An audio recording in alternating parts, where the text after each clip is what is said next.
This news update is brought to you by... Say hello to Carol. Carol talks for a living, from morning till night. So she relies on Flo's crystal clear home phone service brought to her through Flo's 100% fiber to the home network. It keeps her in the know, and because she bundles her mobile broadband and TV services, she enjoys huge savings, so she can enjoy much more for much less. So visit any Flo retail outlet, call 1-800-804-2994, or visit discoverflow.co to find out more. One-of-a-kind connection. This is how we flow.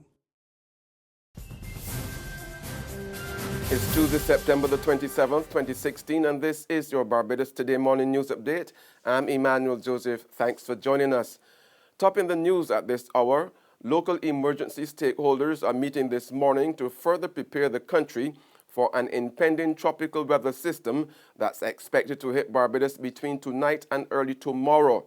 Now, Acting Director of the Department of Emergency Management, Kerry Hines, says the DEM will have an internal briefing with various emergency services, including the Met Office today, which will give an update on any overnight developments. Hines also said last night that the emergency services were ready for any eventuality.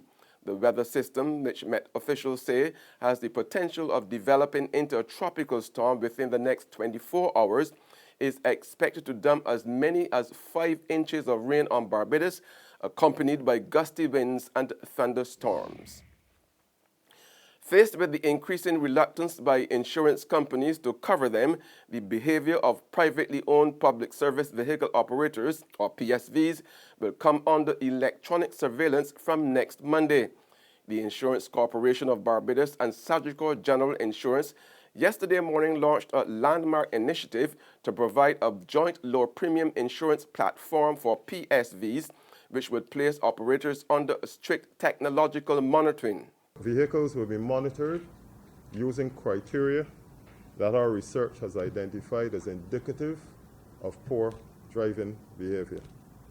This includes variables such as speeding, harsh braking, and cornering. Geofences will be used to identify instances of vehicles going off-route, and sensors can be installed to ensure that vehicle doors are closed before vehicles move off. Through this initiative, ICBL and SGI will also encourage the public's participation in monitoring and controlling driver behavior by the use of a hotline, which will be emblazoned on every vehicle insured under this joint arrangement. In response, interim chairman of the Association of Public Transport Operators, Maurice Lee, said he supports the initiative but believes it should be mandatory. From preliminary discussions that I would have had with ICBL, they have even gone as far as expressing an interest in paying for the technology. Now, if you have an initiative where it does not cost the operator anything, and at the same time you can get data as it relates to the monitoring of the vehicle on the road, if it's off-route, how fast it's being driven, how it is stopping, where it is stopping, and at the same time, once you comply with the terms and conditions of the initiative, that the owner gets a reduced premium. Who would not want to support something like this? The National Union of Public Workers is not backing down from its position that customs officers must not sign Barbados Revenue Authority option forms unless a number of vexing issues are settled. In fact, NUPW Acting Assistant General Secretary Wayne Warren is advising the officers to ignore the October 1st deadline set by the BRA for the transition to the Revenue Collections Agency. Warren said the officers' concerns had resonated and there was a commitment by the authorities to engage and address these concerns before moving forward. There's regional and international news after this short break. Secure your future, be financially strong. Since 1983, we have been there for you. A smart range of products, great tax benefits, with a solution to your hopes and your dreams. The Barbados Workers Union Cooperative Credit Union. The Barbados Workers Union Cooperative Credit Union. Humble beginnings to small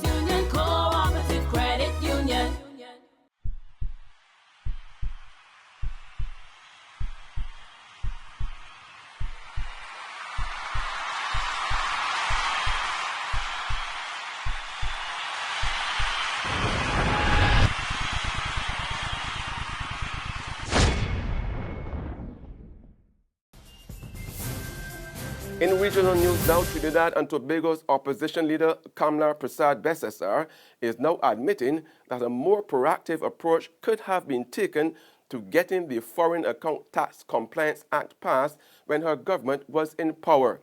And while she says she wants to see the process completed, she is defending her refusal to have certain discussions privately. Mrs. Prasad-Besesar explains that while her then PP government signed a FATCA agreement in late 2014, it wasn't until mid-2015 that it came into effect after the U.S. signed, and hence a bill could not have been drafted before. But in the same breath, she acknowledges that more could have been done. Perhaps as the then government, we should have rushed it through and got it done before the Parliament approved in June. That having gone past, then we had to contend with it for another year from the new government coming into office until the present time. The opposition leader states she is factually unaware of any FATCA legislation tabled under her watch. I think it was either the Minister of Finance or the Attorney General mentioned that there was a draft bill. I had not seen that.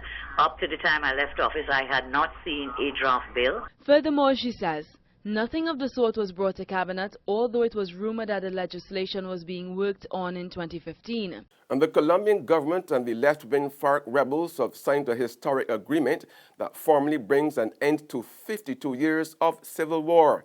The rebel leader, Timoleon Jimenez, known as Timoshenko, apologized to all the victims of the conflict and was greeted by cheers and applause. The UN Secretary General Ban Ki-moon and leaders of Latin American countries were among those present. The last of the major Cold War conflicts killed 260,000 people and left 6 million internally displaced. And on the international scene, Hillary Clinton and Donald Trump, the two U.S. presidential candidates, last night engaged in a feisty first television debate and clashed over job creation, race, and the Iraq War. Now, afterwards, a CNN poll showed that Hillary Clinton won the debate by an overwhelming majority.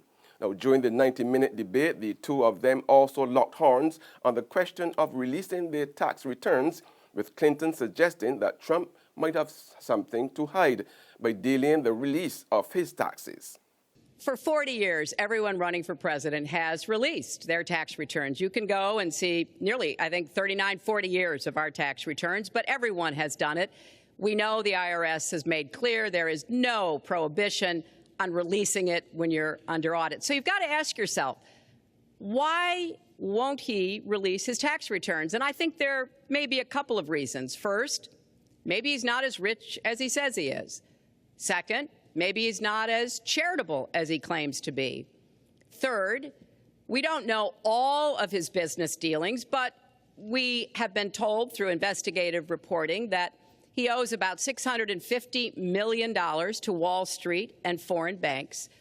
Or maybe he doesn't want the American people, all of you watching tonight, to know that he's paid nothing in federal taxes, because the only years that anybody's ever seen were a couple of years when he had to turn them over to state authorities when he was trying to get a casino license, and they showed. As far as my tax returns, you don't learn that much from tax returns, that I can tell you. You learn a lot from financial disclosure, and you should go down and take a look at that.